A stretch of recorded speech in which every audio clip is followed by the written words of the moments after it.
Cosmetic എന്നുള്ളത് പണമുള്ളവർക്കോ ഇല്ലെങ്കിൽ എല്ലാം സെറ്റിലായവർക്കോ എന്നുള്ളത് മാത്രമല്ല, സെറ്റിലാവാൻ വേണ്ടിയിട്ടും ഇത് മസ്റ്റായിട്ട് വേണ്ട ഒരു സംഭവമാണെന്ന് എനിക്ക് തോന്നി.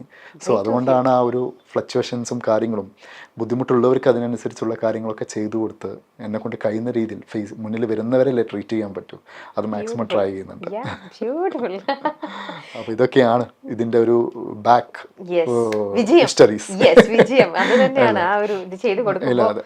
ഇന്നത്തെ കൊടുക്കുക മാക്സിമം ബെസ്റ്റ് ചെയ്യാനുള്ള ശ്രമം നടത്തുക. പിന്നെ ഇതിൽ എനി കോസ്മെറ്റിക്, അതും എനിക്ക് പറയണമെന്നുണ്ട്, എനി കോസ്മെറ്റിക് 100% റിസൾട്ട് ഒരിക്കലും ഒരാളും ബിലീവ് ചെയ്യരുത്. കാരണം ദൈവം തന്ന പോലെ എന്നുള്ളത് ഇതിലില്ല. എപ്പോഴും കോസ്മെറ്റിക് ഒരു എക്സ്റ്റേണൽ വർക്കിൽ അതിലുള്ള കുറച്ച് ഫ്ലക്ച്വേഷൻസ് ഉണ്ടാവും. പക്ഷെ ആളുകളുടെ ഡ്രീം ഡിഫറെൻ്റ് ആയിരിക്കും.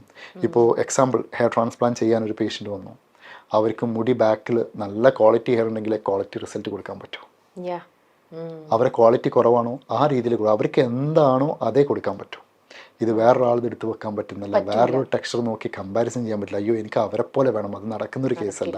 അപ്പോൾ ഇതെല്ലാം ഫാക്ടറാണ്. മെയിൻലി അപ്പിയറൻസ് മാറ്റാം, പിന്നുള്ളതൊക്കെ ഡിപ്പെൻഡ്സ് അവരുടെ ടെക്സ്ചറിൽ എന്തെല്ലാം ഉണ്ടോ ആ രീതിയിൽ മാത്രമേ നമുക്ക് കൊടുക്കാൻ പറ്റൂ.